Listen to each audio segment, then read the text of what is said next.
Viewers welcome back in our programme जी doctor साहब हुण साडे दर्शਕਾਂ ਨੂੰ ਦੱਸੋ ਅੱਜ ਦੇ ਦਿਨ ਦੀ ਕੀ ਇਤਿਹਾਸਕ ਅਹਿਮੀਅਤ ਹੈ। ਸਿੱਖ ਇਤਿਹਾਸ ਦੇ ਹਵਾਲੇ ਨਾਲ 1897 ਦੇ ਵਿੱਚ ਅੱਜ ਦੇ ਦਿਨ ਜਦੋਂ ਕਿ ਕੁਈਨ ਵਿਕਟੋਰੀਆ ਇੰਗਲੈਂਡ ਦੀ ਰਾਣੀ ਜਿਹਨੂੰ ਤਖਤ ਤੇ ਬੈਠੇ ਆ 50 ਸਾਲ ਹੋ ਗਏ ਸੀ, ਉਹਦੀ ਸਿਲਵਰ ਜੁਬਲੀ ਦੁਨੀਆ ਭਰ 'ਚ ਜਿੱਥੇ ਜਿੱਥੇ ਉਹਨਾਂ ਦੀ ਸਲਤਨਤ ਸੀ ਮਨਾਈ ਜਾ ਰਹੀ ਸੀ ਜੀ। ਔਰ ਪੰਜਾਬ 'ਚ ਵੀ ਇਸ ਗੱਲ ਨੂੰ ਉਹਨਾਂ ਨੇ ਦੇਸੀ ਰਾਜਾਂ ਰਾਹੀਂ ਯਕੀਨੀ ਬਣਾਇਆ। ਫਰੀਦਕੋਟ, ਨਾਭਾ, ਪਟਿਆਲਾ, ਕਪੂਰਥਲਾ ਕਿ ਥਾਂ ਥਾਂ ਫੰਕਸ਼ਨ ਕੀਤੇ ਜਾਣ, ਰਾਣੀ ਨੂੰ ਮੁਬਾਰਕਾਂ ਦਿੱਤੀਆਂ ਜਾਣ। ਔਰ ਹੁੰਦਾ ਸੀ ਅਰਦਾਸ ਵੀ ਕਰਦੇ ਹੁੰਦੇ ਸੀ, ਹਰਿਮੰਦਰ ਸਾਹਿਬ 'ਚ ਵੀ ਪੁਜਾਰੀ ਅਰਦਾਸ ਕਰਦੇ ਹੁੰਦੇ ਸੀ ਕਿ ਜੀ ਰਾਣੀ ਦੀ ਲੰਬੀ ਉਮਰ ਹੋਏ, ਰਾਜ ਚੱਲਦਾ ਰਹੇ ਜੀ। ਔਰ ਇਸ ਮੌਕੇ ਦੇ ਉੱਤੇ ਫਰੀਦਕੋਟ ਦੇ ਰਾਜੇ ਨੇ 25,000 ਰੁਪਈਆ ਹਰਿਮੰਦਰ ਸਾਹਿਬ ਦੇ ਵਿੱਚ ਪਹਿਲੀ ਵਾਰ ਬਿਜਲੀ ਚਲਾਉਣ ਲਈ ਦਿੱਤਾ। ਹੁਣ ਅੱਜ ਤਾਂ ਸਾਨੂੰ ਲੱਗਦਾ ਨਾ ਤਾਰਾਂ ਲੱਗੀਆਂ ਬਿਜਲੀ ਆ ਰਹੀ ਹੈ, ਉਦੋਂ ਜਨਰੇਟਰ ਜਾਂ ਕੁਛ ਐਸਾ ਲਾ ਕੇ ਪਹਿਲੀ ਵਾਰੀ ਬਲਬ ਜਗਾਏ ਗਏ, ਪਹਿਲੀ ਵਾਰੀ ਬਿਜਲੀ ਆਈ ਜੀ। ਔਰ ਅੱਜ ਜਦੋਂ ਕੋਈ ਵੀ ਤਬਦੀਲੀ ਹੁੰਦੀ, ਜਿਵੇਂ ਨਾਨਕਸ਼ਾਹੀ ਕੈਲੰਡਰ ਦਾ ਮੁੱਦਾ ਹੈ, ਇੱਕ ਤਬਕੇ ਨੂੰ ਲੱਗਦਾ ਜੀ ਅਸੀਂ ਪੁਰਾਣਾ ਕਿਉਂ ਛੱਡ ਰਹੇ ਹਾਂ। ਲੰਬਾ ਵਕਤ ਇੱਕ ਵਾਰੀ ਤਾਂ ਲਾ ਕੇ ਉਹਨੇ ਜਨਰੇਟਰ ਚਲਾ ਦਿੱਤੀ, ਪਰ ਫਿਰ ਲੰਬੇ ਕਈ ਸਾਲ ਉਹ ਚੱਲਣ ਨਹੀਂ ਦਿੱਤੀ। ਡਿਬੇਟ ਹੋ ਗਈ ਵੀ ਬਿਜਲੀ ਲੱਗਣੀ ਚਾਹੀਦੀ ਕਿ ਨਹੀਂ ਲੱਗਣੀ ਚਾਹੀਦੀ। ਅੱਧੇ ਕਹਿਣ ਲੱਗ ਗਿਆ ਜੀ ਮਹਾਰਾਜ ਨਹੀਂ ਸੀ ਬਿਜਲੀ ਲਾ ਸਕਦੇ, ਜੇ ਮਹਾਰਾਜ ਨੇ ਨਹੀਂ ਲਾਈ ਤਾਂ ਇਹ ਕੌਣ ਹੈ।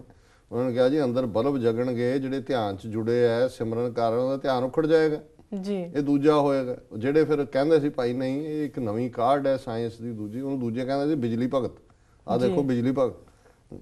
ਸੋ ਇਹ ਵੀ ਇੱਕ ਦਿਲਚਸਪ ਪਾਰਟ ਹੈ ਵੀ ਕਿਵੇਂ ਅੱਜ ਉਹੀ ਜਿਹੜੇ ਨੇ ਉਹਨਾਂ ਨੇ ਘਰ ਦਾ ਕੋਈ ਖੁੰਝਾ ਨਹੀਂ ਹੁੰਦਾ ਇੱਥੇ ਬਲਬ ਨੇ ਲਾਇਆ ਹੋਇਆ ਜੀ। ਬਿਲਕੁਲ 1947 ਦੇ ਵਿੱਚ ਅੱਜ 14 ਅਗਸਤ ਪਾਕਿਸਤਾਨ ਦਾ ਆਜ਼ਾਦੀ ਦਿਨ ਹੈ ਜੀ। ਔਰ ਉੱਥੇ ਆਲਰੇਡੀ 15 ਅਗਸਤ ਹੋ ਗਿਆ, ਸੋ ਇਹ ਵੀ ਹਿਸਟੋਰੀਕਲ ਡੇ ਹੈ ਜੀ। 1983 ਦੇ ਵਿੱਚ ਦਰਬਾਰਾ ਸਿੰਘ ਦੀ ਸਰਕਾਰ ਪੰਜਾਬ ਦੇ ਵਿੱਚ ਸੀ ਤੇ 4 ਸਿੱਖ ਨੌਜਵਾਨਾਂ ਨੂੰ, ਜਿਨ੍ਹਾਂ ਦੇ ਵਿੱਚ ਇੱਕ ਵੈਟਨੇਰੀਅਨ ਵੀ ਸਨ, ਵੈਟਨਰੀ ਡਾਕਟਰ, ਉਹਨੂੰ ਐਸਐਸਪੀ ਡੀਆਰ ਭੱਟੀ ਲੁਧਿਆਣੇ ਦਾ ਤੇ ਡੀਐਸਪੀ ਰਾਜਕਿਸ਼ਨ ਬੇਦੀ ਨੇ ਟਾਰਚਰ ਕਰਕੇ ਮਾਰ ਦਿੱਤਾ। ਟਾਰਚਰ ਕੀਤਾ, ਅਦਮੋਏ ਹੋ ਗਏ, ਫਿਰ ਪੁਲਿਸ ਮੁਕਾਬਲਾ ਬਣਾ ਦਿੱਤਾ। ਸੋ ਇਹ ਜਿਹੜਾ ਜੂਨ 84 ਦੇ ਨਾਲ ਜੋੜ ਕੇ ਹੀ ਦੇਖਿਆ ਜਾਂਦਾ ਹਰ ਚੀਜ਼ ਨੂੰ, ਇਵੇਂ ਨਹੀਂ ਹੈ। ਹੁਣ ਉਸ ਜ਼ਮਾਨੇ 'ਚ ਇਹਨਾਂ ਦਾ ਕੋਈ ਕਿਸੇ ਮਿਲੀਟੈਂਸੀ ਨਾਲ ਲਾਗਾ ਦੇਗਾ ਨਹੀਂ ਸੀ, ਕੋਈ ਇੱਕ ਨਾਲ ਲਾਗ ਡਾਟ ਸੀ। ਕਿਸੇ ਨੇ ਆਰਡਰ ਕੀਤਾ ਵੀ ਸਬਕ ਸਿਖਾਓ, ਦੂਜੇ ਨਾਲ ਕੁਦਰਤੀ ਕਾਰਜ ਸੀ, ਉਹਨਾਂ ਨੇ ਕਿਹਾ ਜੀ ਇਹ ਕਿਤੇ ਗਵਾਹ ਨਾ ਬਣ ਜਾਣ ਜੀ। ਔਰ ਬਾਅਦ ਦੇ ਵਿੱਚ ਜਿਹੜਾ ਮਾਰੇ ਗਏ ਟੱਬਰ ਉਹ ਜਾ ਕੇ ਸੰਜੇ ਗਾਂਧੀ ਕੋਲ ਰੋਏ, ਇਨਕੁਆਰੀ ਹਿਮਾਚਲ 'ਚ ਪਾ ਦਿੱਤੀ, ਸਾਰੇ ਬਰੀ ਬੁਰੀ ਹੋ ਗਏ। ਸੋ ਇਹ ਜਿਹੜਾ ਪੰਜਾਬ ਦੇ ਵਿੱਚ ਨੌਜਵਾਨੀ ਦਾ ਕਤਲੇਆਮ ਜਾਂ ਇਸ ਕਿਸਮ ਦੇ ਮੁਕਾਬਲੇ ਨੇ 84 ਤੋਂ ਬਹੁਤ ਪਹਿਲਾਂ ਦਰਬਾਰਾ ਸਿੰਘ ਦੇ ਵੇਲੇ ਸ਼ੁਰੂ ਕਰ ਦਿੱਤੇ ਗਏ ਸੀ ਜੀ। ਵਰਲਡ ਹਿਸਟਰੀ ਦੇ ਹਵਾਲੇ ਨਾਲ 1248 ਚ ਜਰਮਨੀ ਦੇ ਕੋਲੋਨ ਕੈਥੇਡਰਲ ਦੀ ਉਸਾਰੀ ਸ਼ੁਰੂ ਹੋਈ, ਕੈਥੇਡਰਲ ਜੀ, ਕੋਲੋਨ ਸ਼ਹਿਰ ਦੇ ਵਿੱਚ, ਔਰ ਇਹਨੂੰ ਬਣਨ ਦੇ ਵਿੱਚ 632 ਸਾਲ ਲੱਗੇ। 1880 ਦੇ ਵਿੱਚ ਇਹ ਮੁਕੰਮਲ ਹੋਇਆ। ਸ਼ਾਇਦ ਦੁਨੀਆ 'ਚ 632 ਸਾਲ ਕਿਸੇ ਇਮਾਰਤ ਨੂੰ ਨਹੀਂ ਲੱਗੇ ਹੋਣੇ ਜਿਹੜਾ ਕਿ ਇਸ ਕੈਥੀਡਰਲ ਨੂੰ ਲੱਗੇ। 1820 ਦੇ ਵਿੱਚ ਪਹਿਲਾ ਅੱਖਾਂ ਦਾ ਹਸਪੀਟਲ ਨਿਊਯਾਰਕ ਦੇ ਵਿੱਚ USI ਹਸਪੀਟਲ ਜਿਹੜਾ ਹੈ ਉਹ ਖੁੱਲ੍ਹਿਆ। 1862 ਦੇ ਵਿੱਚ ਲਿੰਕਨ ਨੇ ਪਹਿਲੀ ਵਾਰ ਕਾਲੇ ਪ੍ਰਤੀਨਿਧ ਜਿਹੜੇ ਨੇ ਉਹਨਾਂ ਨਾਲ ਵਾਈਟ ਹਾਊਸ ਦੇ ਵਿੱਚ ਮੁਲਾਕਾਤ ਕੀਤੀ ਜੀ। 1900 ਦੇ ਵਿੱਚ 2000 US ਮੈਰੀਨਸ ਨੇ ਜਿਹੜਾ ਹੈ ਉਹ ਬੀਜਿੰਗ ਦੇ ਵਿੱਚ ਜਾ ਕੇ ਬਾਕਸਰ ਰੈਵੋਲੂਸ਼ਨ ਸੀ ਚਾਈਨਾ 'ਚ ਆਇਆ, ਜਿਹਦੇ 'ਚ ਇਹ ਸਾਰੇ ਘੇਰੇ ਹੋਏ ਸੀ ਇਹਨਾਂ ਦੀਆਂ ਐਮਬੈਸੀਆਂ, ਕੌਂਸੂਲੇਟ, ਉਹ ਰਿਲੀਵ ਕਰਾਇਆ ਜਾ ਕੇ ਜੀ। 1912 ਦੇ ਵਿੱਚ 2500 US ਮੈਰੀਨਸ ਨੇ ਨਿਕਾਰਾਗੁਆ ਦੇ ਉੱਤੇ ਅਟੈਕ ਕਰਕੇ ਕਬਜ਼ਾ ਕੀਤਾ। 1925 ਤੱਕ ਉੱਥੇ ਬੈਠੇ ਰਹੇ। 1935 ਦੇ ਵਿੱਚ ਪ੍ਰੈਜ਼ੀਡੈਂਟ ਰੂਜ਼ਵੈਲਟ ਨੇ ਸੋਸ਼ਲ ਸਿਕਿਉਰਿਟੀ ਲਾਅ ਪਾਸ ਕੀਤਾ, ਜਿਸ ਤੋਂ ਬਾਅਦ ਇਸ ਮੁਲਕ ਦੇ ਵਿੱਚ ਜਿਹੜੀ 올ਡ ਏਜ ਪੈਨਸ਼ਨ ਹੈ ਜਾਂ ਸੋਸ਼ਲ ਸਿਕਿਉਰਿਟੀ ਦਾ ਕਨਸੈਪਟ ਆਇਆ ਜੀ। 1974 ਦੇ ਵਿੱਚ US ਕਾਂਗਰਸ ਨੇ ਆਥੋਰਾਈਜ਼ ਕੀਤਾ ਕਿ ਅਮਰੀਕਨ ਸਿਟੀਜ਼ਨ ਸੋਨਾ ਰੱਖ ਸਕਦੇ ਨੇ। ਉਦੋਂ ਤੱਕ ਸ਼ਾਇਦ ਕੋਈ ਲਿਮਿਟੇਸ਼ਨ ਹੋਏਗੀ ਉਹਦੀ ਗਿਣਤੀ ਦੀ। ਸੋ ਕੁੱਲ ਮਿਲਾ ਕੇ ਇਹੀ ਵਰਲਡ ਨਿਊਜ਼ ਦੀਆਂ ਮੇਨ ਘਟਨਾਵਾਂ ਨੇ ਜੀ। ਡਾਕਟਰ ਸਾਹਿਬ ਸਾਡਾ ਪਹਿਲਾ ਸਵਾਲ ਹੈ, ਭਾਰਤੀ ਆਜ਼ਾਦੀ ਦਿਵਸ ਦੀ ਪੂਰਵ ਸੰਧਿਆ ਮੌਕੇ ਤੇ ਬੀਜੇਪੀ ਦੇ ਪਾਰਲੀਮੈਂਟ ਮੈਂਬਰ ਇੱਕ ਦੂਜੇ ਨੂੰ ਰੱਖੜੀਆਂ ਬੰਨਣਗੇ ਤੇ RSS ਦੇ ਲੀਡਰ ਉਹਨਾਂ ਨੂੰ ਸੰਬੋਧਨ ਕਰਨਗੇ, ਕੀ ਹੈ ਇਸ ਸਭ ਦਾ ਮਤਲਬ ਡਾਕਟਰ ਸਾਹਿਬ? ਦੇਖੋ ਸਾਰੇ ਪਾਸੇ ਹਿੰਦੂਤਵ ਹੈ। ਹੁਣ ਬਾਕੀਆਂ ਨੂੰ ਪਿਛਲੇ ਦਿਨਾਂ 'ਚ ਰੱਖੜੀ ਦਾ ਤਿਉਹਾਰ ਗੁਜ਼ਰਿਆ ਜੀ। ਸੋ ਉਸ ਨੂੰ ਸਿੱਖ ਵੀ ਬੜੇ ਸ਼ਾਨੋ ਸ਼ੌਕਤ ਨਾਲ ਮਨਾਉਂਦੇ ਨੇ। ਉਹਨਾਂ ਨੂੰ ਲੱਗਦਾ ਵੀ ਪਤਾ ਨਹੀਂ ਇਹ ਸਾਡਾ ਹੀ ਤਿਉਹਾਰ ਹੈ ਜੀ।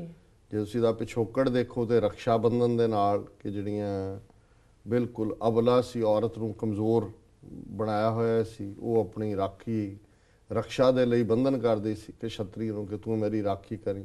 ਫਿਰ ਹੌਲੀ ਹੌਲੀ ਹੋ ਗਿਆ ਜੀ ਇਹ ਤਾਂ ਭੈਣਾਂ ਭਰਾਵਾਂ ਦਾ। ਲੇਕਿਨ ਜੇ ਤੁਸੀਂ ਇਸੇ ਹੀ ਰਕਸ਼ਾ ਬੰਧਨ ਦਾ ਦੂਸਰੇ ਭੈਣਾਂ ਭਰਾਵਾਂ ਦਾ ਹੁੰਦਾ ਤੇ ਇਹ ਜਿਹੜਾ ਰਸਮ ਬੀਜੇਪੀ ਦੇ 322 MP ਉਹਨਾਂ ਨੇ ਅੱਜ ਹੀ ਕੀਤੀ ਹੈ ਪੂਰਬ ਸੰਧਿਆ ਇਹ ਡੇ ਅਰਲੀਅਰ। ਵੈਂਕਟ ਨਾਇਡੂ ਹੈ ਯੂਨੀਅਨ ਮਿਨਿਸਟਰ, ਉਹਦੇ ਘਰ ਦੇ ਵਿੱਚ ਖੁੱਲੇ ਲਾਨ ਦੇ ਵਿੱਚ 322 MP ਇਕੱਠੇ ਹੋਏ ਜੀ। ਉਹਨਾਂ ਨੇ ਇੱਕ ਦੂਜੇ ਨੂੰ ਰੱਖੜੀ ਬੰਨੀ, ਰਕਸ਼ਾ ਬੰਧਨ, ਔਰ ਇਹ ਪ੍ਰਣ ਲਿਆ ਕਿ ਜਿਸੀ ਦੇਸ਼ ਦੀ ਰੱਖਿਆ ਕਰਾਂਗੇ। ਇਹੀ ਹੋਰ ਅੰਦਰਲੂਨੀ ਪ੍ਰੰਤ RSS ਵੀ ਇੱਕ ਜਿਹੜਾ ਕਲਟ ਦੀ ਤਰ੍ਹਾਂ ਕਈ ਚੀਜ਼ਾਂ ਇਹਨਾਂ ਦੀਆਂ ਕਦੇ ਬਾਹਰ ਨਹੀਂ ਆਉਂਦੀਆਂ ਇਹ ਕੀ ਨੇ, ਪਰ ਇਹ ਬੜਾ ਉਹਨਾਂ ਨੂੰ ਕੁੱਟ-ਕੁੱਟ ਕੇ ਭਰਦੇ ਨੇ ਉਹਨਾਂ ਦੇ ਵਿੱਚ ਜਨੂਨ ਜਿਹੜੀਆਂ ਘੱਟ ਗਿਣਤੀਆਂ ਦੇ ਖਿਲਾਫ ਹੈ ਜੀ। ਔਰ ਇਹ ਬਿਲਕੁਲ ਪਹਿਲਾਂ ਡਿਸਾਈਡਡ ਸੀ ਕਿ ਜੀ ਇਹ ਚਿੱਟਾ ਕੁੜਤਾ ਪਜਾਮਾ ਹੋਏਗਾ, ਕਾਲੀ ਟੋਪੀ ਪਾਈ ਹੋਏਗੀ। ਸਾਰੇ MPs ਨੂੰ ਉਹਨਾਂ ਨੇ ਜਿਹੜਾ ਉਹ ਇਹ ਖਬਰ ਕੱਢੀ। ਔਰ ਜਿਹੜਾ ਨੰਬਰ 2 ਮੈਨ ਹੈ ਇਹਨਾਂ ਦਾ ਭਈਆ ਜੀ ਜੋਸ਼ੀ RSS ਦਾ ਮੋਹਨ ਭਾਗਵਤ, ਉਹ ਮੇਨ ਸਪੀਕਰ ਸੀ ਜੀ। ਹੁਣ ਉਸ ਤੋਂ ਪਹਿਲਾਂ ਹੀ ਏਜੰਡਾ ਜਿਹੜਾ ਇਸ ਵੇਲੇ ਗਵਰਨਮੈਂਟ ਨੇ ਕਿਸ ਡਾਇਰੈਕਸ਼ਨ ਜਾਣਾ RSS ਸੈੱਟ ਕਰਦੀ ਆ, ਉਹੀ ਚਲਾਉਂਦੀ ਹੈ। ਉਸ ਤੋਂ ਪਹਿਲਾਂ ਮੋਹਨ ਭਾਗਵਤ ਇਹ ਕਹਿ ਚੁੱਕਾ ਹੈ ਕਿ ਜੀ ਇਹ ਮਤ ਗੱਲ ਕਰੋ ਕਿ ਜੀ ਜਿੱਤ ਜਿਹੜੀ ਹੋਈ ਹੈ ਪਾਰਟੀ ਦੀ ਕਿਸੇ ਇੱਕ ਬੰਦੇ ਕਰਕੇ ਹੋਈ ਹੈ ਕਿਉਂਕਿ ਬਹੁਤੇ ਮੋਦੀ ਨੂੰ ਕ੍ਰੈਡਿਟ ਦੇ ਰਿਹਾ ਸੀ ਤੇ ਮੋਦੀ ਨੇ ਪਿੱਛੇ ਜੇ ਦਿੱਲੀ 'ਚ ਇੱਕ ਫੰਕਸ਼ਨ ਕਰਕੇ ਅਮਿਤ ਸ਼ਾਹ ਕਾਤਲ ਜਿਹੜਾ ਹੋਮ ਮਿਨਿਸਟਰ ਸੀ 2002 'ਚ ਗੁਜਰਾਤ ਦਾ, ਉਹਨੂੰ ਕ੍ਰੈਡਿਟ ਦਿੱਤਾ। ਉਹਨਾਂ ਨੇ ਕਿਹਾ ਜੀ ਇਹ ਇੱਕ ਬੰਦੇ ਨੇ, ਅਮਿਤ ਸ਼ਾਹ ਨੇ ਸਾਨੂੰ BJP ਨੂੰ ਜਿਤਾ ਦਿੱਤਾ।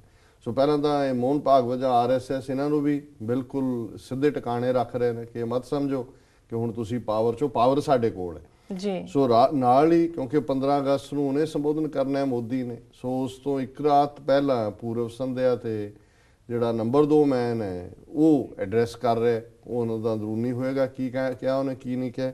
ਪਰ ਇਹ ਗੱਲ ਜਿਹੜੀ ਹੈ 2-2.5 ਮਹੀਨੇ ਦੇ ਵਿੱਚ ਬੜੇ ਸਪਸ਼ਟ ਤੌਰ ਦੇ ਉੱਤੇ ਸਾਹਮਣੇ ਆਈ ਹੈ ਕਿ ਗਵਰਨਮੈਂਟ ਨੂੰ RSS ਰਨ ਕਰ ਰਹੀ ਹੈ। RSS ਏਜੰਡਾ ਤਾਂ ਪਹਿਲਾਂ ਵੀ ਸੈੱਟ ਕਰਦੀ ਸੀ ਜੀ, ਪਰ ਹੁਣ ਡੇ ਟੂ ਡੇ ਜਿਹੜੀ ਐਕਟੀਵਿਟੀ ਹੈ ਉਹ RSS ਦੀ ਮਰਜ਼ੀ ਨਾਲ ਚੱਲ ਰਹੀ ਹੈ। ਜੀ ਡਾਕਟਰ ਸਾਹਿਬ, ਇਸ ਨਾਲ ਲੈਣੇ ਬ੍ਰੇਕ।